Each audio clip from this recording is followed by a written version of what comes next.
हवन कुंड प्राचीन काल में एक बहुत बड़ा राज्य था। उस राज्य में धन की निरंतर कमी बनी रहती थी। राज्य में कोई श्रेष्ठ राजा तो नहीं था, हाँ छोटे मोटे जमींदार अपने अपने स्तर पर राज किया करते थे।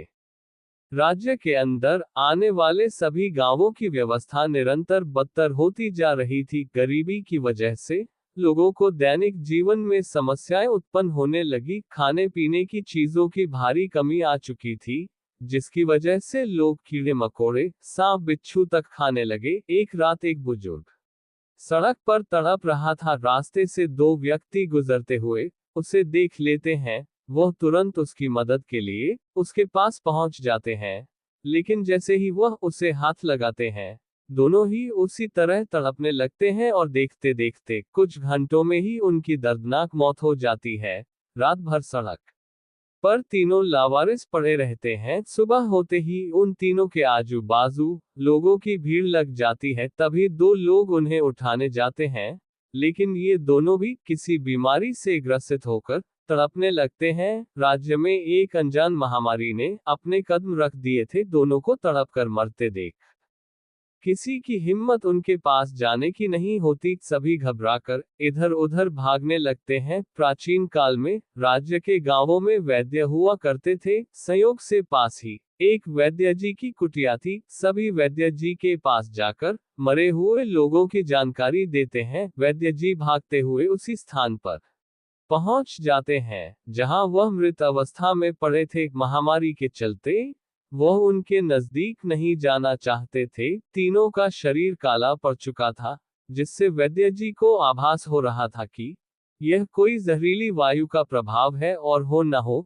ये वातावरण प्रदूषित हो रहा है। वैद्य जी सभी को अपना चेहरा कपड़े से ढकने को कहते हैं। महामारी अपरिचित थी, जिसके बारे में अभी तक किसी को कोई जानकारी नहीं थी। वैद्य जी शास्त्रों की मदद से इस महामारी के उपचार का पता लगाने की कोशिश करते हैं। उन्हें शास्त्रों में एक जगह प्रदूषित वायु को नष्ट करने के लिए हवन कुंड का जिक्र मिलता है, जिसमें बताया जाता है कि वायु में तरह तरह के विषाणु विद्यमान होते हैं, जिन्हें नष्ट करने के लिए विभिन्न प्रकार की लकड़ियां से हवन किया जाना चाहिए, जिसके प्रताप से वायु में उत्पन्न विष पृथक हो जाएगा और वायु प्रवाह पुनः निर्मल होने लगेगा। धीरे धीरे करके कई गांव से इसी तरह इंसानों और जीव जंतुओं की मृत्यु की खबर आने लगी। आम लोगों में खलबली मच चुकी थी। सभी का जीवन वायरस से प्रभावित हो रहा था। गांव के मुखिया सभी को इकट्ठा करके एक सभा लगाते हैं। संकट की इस घड़ी में चर्चा के लिए वैद्य जी को आमंत्रित किया जाता है, ताकि उनसे इस महामारी से लड़ने का उपाय पूछा जा सके। वैद्य जी ने शास्त्रों की सहायता से ये तो पता लगा लिया था कि वायु को शुद्ध करने के लिए हवन करना उपयुक्त था, लेकिन इस वायरस को नष्ट करने के लिए किस पेड़ की लकड़ियों का इस्तेमाल किया जाएगा, ये वैद्य जी नहीं जान पाए थे। वैद्य जी के सामने बड़ी दुविधा थी। अभी उन्हें संपूर्ण जानकारी नहीं थी, इसलिए वह गांव के मुखिया से खुलकर सब कुछ कह देते हैं। सभी सोच में पड़ जाते हैं। अचानक गांव के मुखिया वैद्य जी से कहते हैं, क्यों ना हम हवन कुंड में इस्तेमाल की जाने वाली सभी लकड़ियों का एक समूह बनाकर हवन करें। वैद्य जी को मुखिया की यह सलाह अच्छी लगती है और वह शास्त्रों में बताई गई सभी लकड़ियों को लाने का कार्य गांव वालों को सौंपते हैं। कुछ लकड़ियां तो आसानी से प्राप्त हो जाती है, लेकिन कुछ ऐसी दुर्लभ लकड़ियां भी थीं, जिन्हें प्राप्त करने के लिए पहाड़ की ऊंचाइयों तक जाना पड़ेगा, जिसके लिए बहुत समय लगेगा। तभी वैद्य जी को एक विचार आता है, यदि पहाड़ के ऊपर जाकर हवन किया जाए तो आसपास के सारे गांव की जलवायु शुद्ध होगी, जिससे और भी अतिशीघ्र समस्या का समाधान होगा। वैद्य जी मुखिया से कहते हैं, हम पहाड़ी के ऊपर सबको लेकर चले और वही हवन कुंड की स्थापना करके हवन करें तो पूरे राज्य की जलवायु शुद्ध की जा सकती है।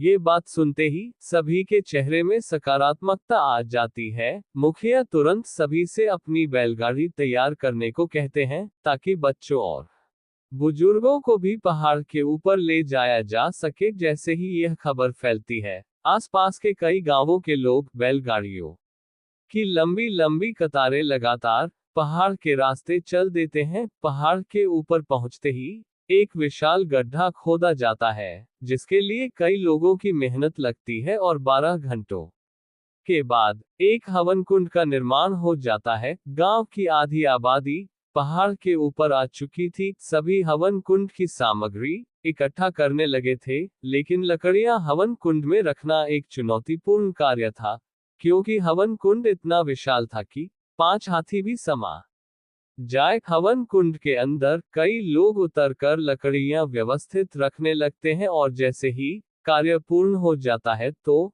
वैद्य जी नीचे उतरकर कुछ मंत्रों के उच्चारण के साथ अग्नि प्रज्वलित कर देते हैं। कुछ ही क्षणों में आग का रूप विकराल हो जाता है और हवन कुंड की आग का धुआं धीरे धीरे वातावरण में फैलने लगता है। धुएं से लोगों को सांस लेने में परेशानी महसूस हो रही थी, लेकिन हवन कुंड का धुआं लोगों की श्वास नली को पवित्र कर रहा था। इस हवन कुंड की आग कई दिनों तक धधकती रहती है, जिससे राज्य के सभी गांवों से महामारी का वायरस नष्ट हो जाता है। इतने बड़े संकट से मुक्त होते ही गांव वालों के चेहरों में खुशी आ जाती है। लोगों के सर से मौत का खौफ खत्म हो जाता है। आज भी कई धार्मिक इतिहासों में आधुनिक बीमारियों से लड़ने की विधियां लिखी हुई है, सिर्फ सही समय पर उनका उपयोग सीखना बाकी है। हवन कुंड के प्रताप से सभी को नया जीवन प्राप्त हो चुका था। जीव जंतु और मनुष्य सभी खुलकर हवा में सांस ले पा रहे थे। इस घटना के बाद घर घर में हवन कुंड की स्थापना की गई और आज भी घरों में रोजाना ये प्रथा चली आ रही है। अगर आपको स्टोरी अच्छी लगी हो तो लाइक, कमेंट और चैनल को सब्सक्राइब जरूर करें। धन्यवाद।